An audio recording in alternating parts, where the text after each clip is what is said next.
now and then I still get a flashback of the time I spent. Hey, what's going on, everybody? It's your boy Kev, and sorry it's been a little bit. I know I came to y'all previously and said that I was gonna be back more recurrently and more consistently, but but I had some things to handle. I had a death in the family, and I do have a lot going on into these last stages of the school year. I have been going through some things, but God is still good. To him be the glory. But it seems like I'm not the only one going through some stuff because we here to talk about Miss Fantasia and all her foolery. Now, I love Fantasia with all my heart. She's very near and dear. Okay, she has a special place somewhere around the left or right atrium, in my little cardiac region. She just has a spot with her name on it. So let's just get that together and very clear. But just because you love somebody and you're a fan of them does not mean that they can just go ahead and do what they want to do, and you just ain't gonna have no type of opinion on it. I did see the behind the music thing. It came on repeat yesterday, and I did see it. Um, it was it was giving me some information, but as nothing but trouble said on her review of everything, this whole situation. Um, Actually, I'm gonna leave a link to her video so you can go check it out for yourself too, because she's the business. Definitely check her out, subscribe to her because she definitely gives me everything that I need, and I'm so appreciative of that. And with that being said, I digress. If you saw the, Life is Not a Fairy Tale movie and, about her life, and you saw that on Lifetime, you read the book. If you pretty much follow Fantasia from start to finish, or at least up until this point, um, you really didn't miss anything as far as the behind the music was concerned.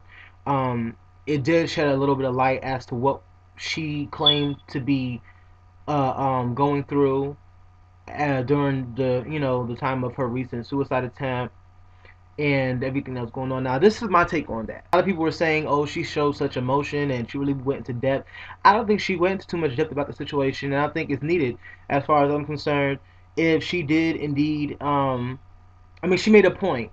Who accidentally takes a bottle of pills, a whole bottle of pills at that? Who? That's no accident. Do you really think that this girl, with all these things going on, would actually take her own life to get away from a married man who was doing her dirty from jump, if you ask me? Okay, any dude who's married to his wife, regardless of what he tells you, I don't care if they're separated legally, illegally, whatever. He ain't living in the house, whatever. Anytime you are involved with someone who is still legally married and for all this time has not even tried to put a ring on your finger, has not even, promises, promises, promises, but it's your actions that make the difference. He's obviously going back to his wife. His wife obviously had no idea what was really going on up until this point. So it's like, when you get yourself involved with somebody like that, you're asking for failure. You're asking for disaster.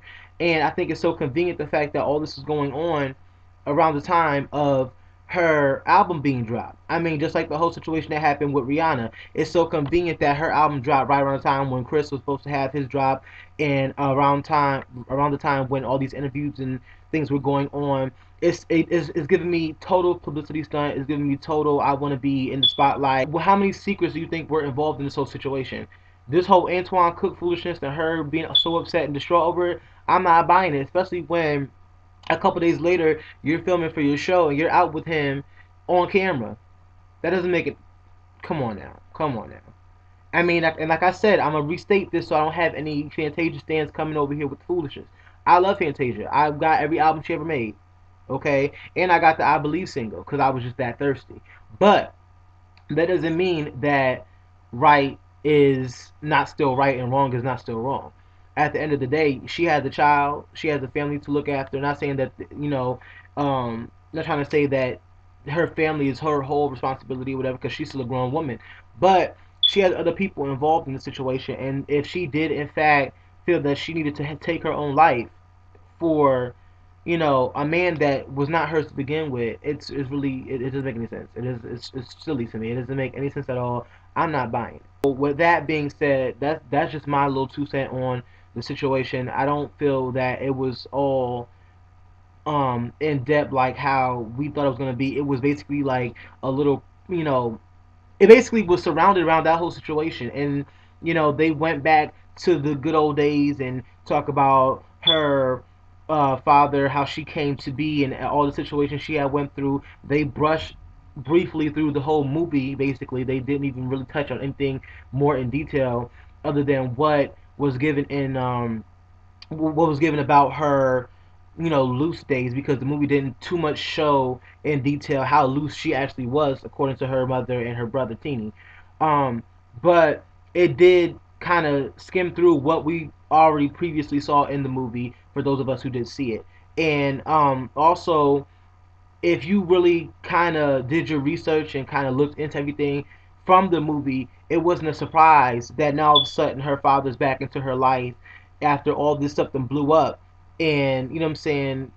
I mean, in the midst of everything, you rarely saw her father after American Idol. You know what I'm saying? You didn't too much hear about him until the movie came, and then he was suing and all this other mess came about. He's giving me definite Joe Jackson. I agree with Nothing But Trouble on that situation, because that's all it is. It's like he's trying to be out there whenever he see his child, his superstar child, in the media about something. He wants to be a part of it in some way, shape, or form so that he can get his face on the screen, and that's what he did. I'm surprised they didn't get um, her grandmother on there to comment on any of this, because she would have been rebuking and throwing oil all up in the screen. But I really would have found much more entertainment had her grandmother been on there and gave her 2 cents on the situation about everything from jump to finish. I would have loved it. I would have so enjoyed that. Um, that would have rocked my socks abundantly. As far as the album is concerned, I love the album. I think the album is great. Um, well, I wouldn't say love. I like it a lot. It definitely gives me what I need, what I expected from her. Um, as far as some of the songs, the worst part is over. That is giving me total Whitney Houston. I Look to You. I mean, definitely, my Lord. It's giving me all of that. I don't have a favorite song. I'm very picky when it comes to music. But at the same time, when I find something that I definitely like, it's hard to choose, one or two songs out of the bunch that I cannot live without. From the album, like there's certain songs that you listen to on the album and you're like, oh, I gotta put that on repeat. To me, I can listen to this whole album straight and be fine with it. Um, Collard greens and cornbread definitely took me back to the Coons days.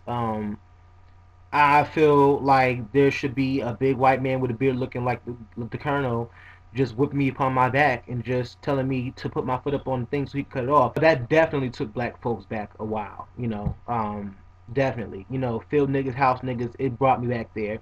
Um, I mean, what's next? Grits and salmon coquette? Like, seriously. You know what I'm saying?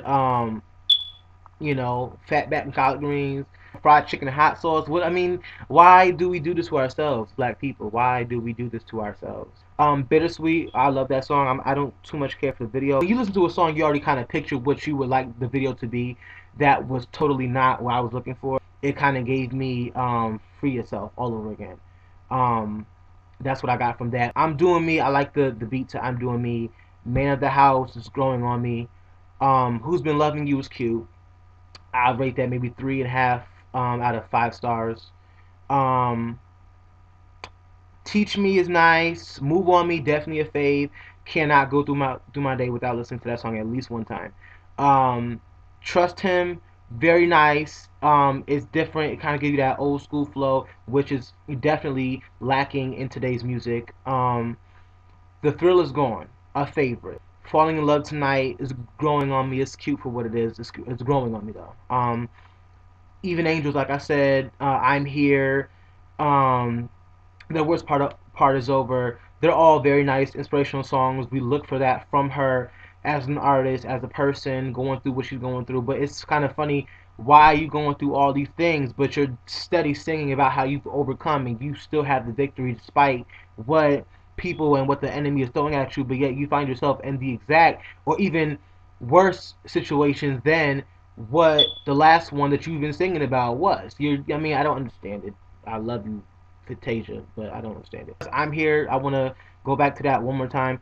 As far as I'm Here is concerned, I like her live versions of it way better than I'm feeling the recorded version. I think that she did way better live vocally than on the recorded version. I think maybe because she sung so many times, maybe it's because she's limited as to her freedom and kind of the feeling of being out there and having people looking for a certain type of performance from you. Maybe it's the thrill is different. On many occasions, I've heard better vocal performances from Fantasia on that song. It was nice though. I like how it was put together.